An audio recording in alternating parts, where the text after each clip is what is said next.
We got a new update blog from our community manager, Ambassador Kale. He was talking about something very interesting, a ship that was only canon for a very long time. And that's kind of interesting to me. But anyway, today we're going to talk about the statistics. Tomorrow we are going to get our hands on the ship, obviously, on my channel. But today let's talk about all of the information that Cryptic has provided us in a blog post. Channel subscription is also available on my awesome channel. If you want to support the content that I'm making and me personally, this is how you can do this. I do want to also mention that if you guys are interested in the new format, I'm going to put my face on these videos. So if you guys are interested, let me know in the comment section if you like it or don't like it. It's kind of like a new thing that I'm going to try out. Anyway, to read off all of the information now, like I mentioned, Ambassador Kale has posted a blog about it, so we don't need to be in game. So I'm going to switch over from game to the website and talk about all of the information that Cryptic has provided us. A little bit of a backstory, as you say, from the developers team. So this is the ship that they were talking about. They're basically going to release this ship tomorrow on Star Trek Online. Now I'm definitely hoping that they're going to put up something better than this. I mean, don't get me wrong, this ship is very beautiful. The way it looks is very nice. I'm just hoping they're going to have some kind of like amazing deal for, because tomorrow it is going to be Black Friday after all, right? So we kind of need to open our wallets and put some money in the game, or at least I'm hoping they're going to have some really awesome deal by this. But anyway, the USS Titan, a ship that was only semi-canon for a very long time. We knew that Commander Riker went on to command a ship by that name, but the design of that ship was a bit of a mystery. Then came the USS Titan series of books documenting Riker and Troy's adventure with their brand new crew.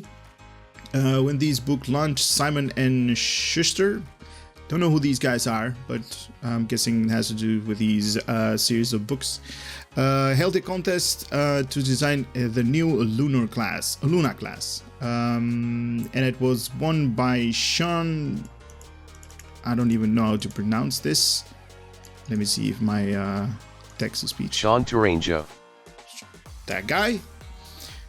He won that, but after all, the Titan commanded in limbo technical fan design, give it more credence by being on the cover of books, but never fully canonized.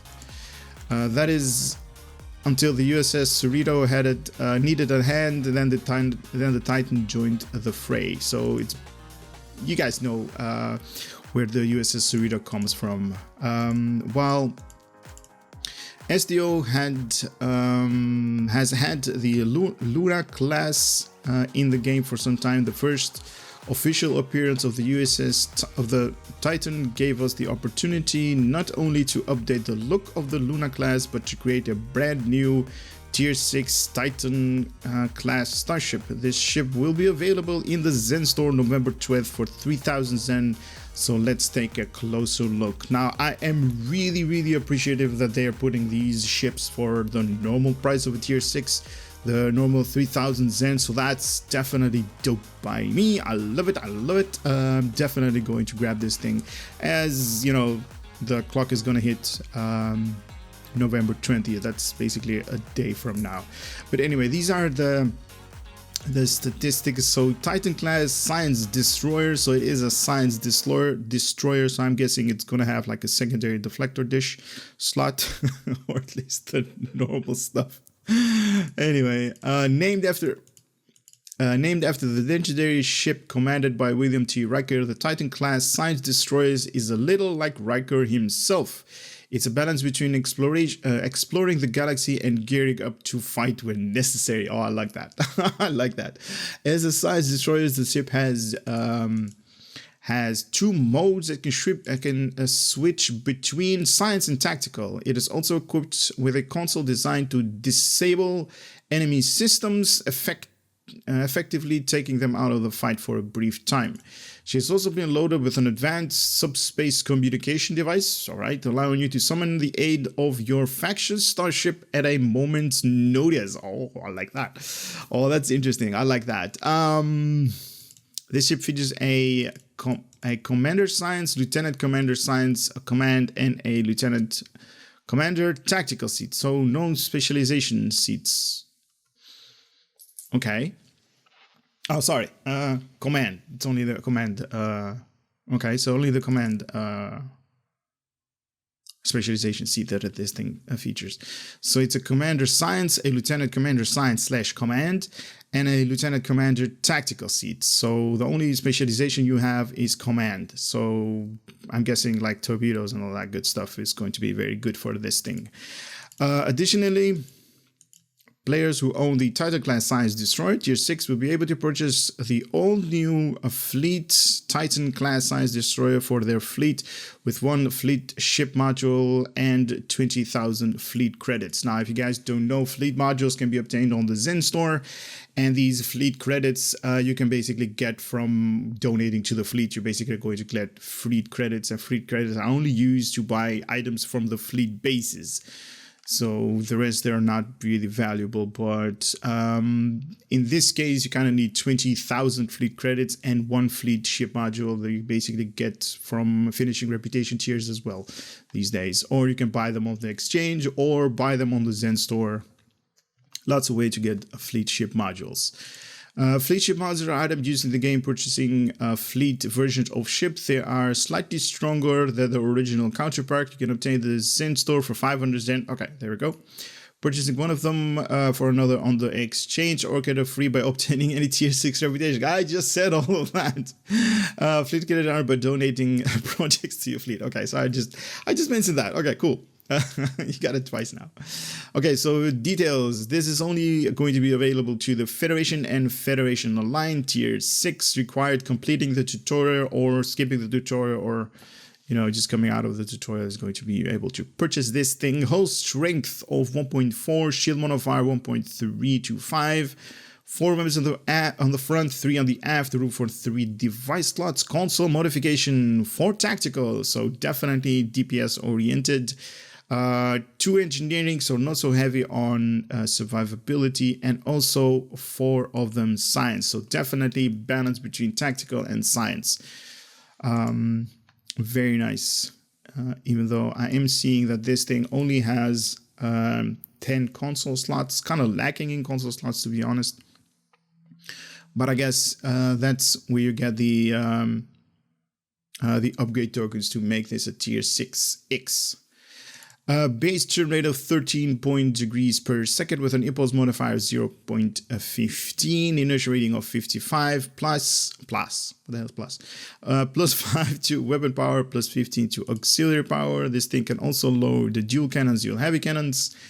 That has a universal console opening salvo. Okay, sounds interesting. Also comes with sensor analysis in science mode only. Subsystem targeting in science mode only, a secondary deflector slot. Okay, there we go. In science mode only, and it also comes with a tactical mode. Now, I kind of want to explain this thing. So there's going to be a button, hopefully some kind of animation to it as well. Just showing that you are either on tactical mode or in science mode. Now, this is not something new. A lot of ships have this as a system in their in Star Trek Online, where you can basically switch between 2 modes. So it's kind of interesting. The tactical mode obviously going to do more tactical and tactical oriented DPS, and the science mode is going to do more, you name it, science. So Starship ability package, this comes with a science vessel, so enhanced particle generators, advanced ship system, so shield hit points, enhanced retroactive circuitry, reactive shield technology, and a Starship trait. It's another Enterprise. Another one. Admiralty card details. Okay, so this is the universal console that we're talking about, the opening salvo. When activated, you fire several salvo of projectiles at targets in front of your arc over several seconds. Over several seconds, okay. By default, these projectiles will disable all subsystem on target hit, in addition to dealing kinetic-based damage. In tactical mode, these projectiles will deal damage in an area of effect on each hit. In addition, debuff damage resistance to any foes affected, but will no longer disable subsystems. Hey, I'm alright with that. I'm okay with that.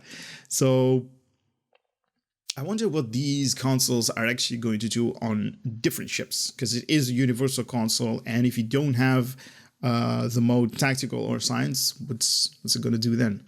That's kind of interesting to see. This console provides a passive boost to Starship exotic particle generator, Starship weapon specialization. That's nice. I believe it's going to enhance critical hit, but with default, if memory serves me correctly, or some kind of enhancement on your DPS overall, basically. It can be equipped with any console slot, any ship, but only one of these consoles at any other time. Okay, we got its other enterprise. This is the Starship trade that we're talking about. While this trade is loaded and you activate engineering, science, or tactical fleet. Oh, okay, so engineering, science, or tactical fleet. That's like the call in an additional ship to aid you in battle. Ownership of your factions,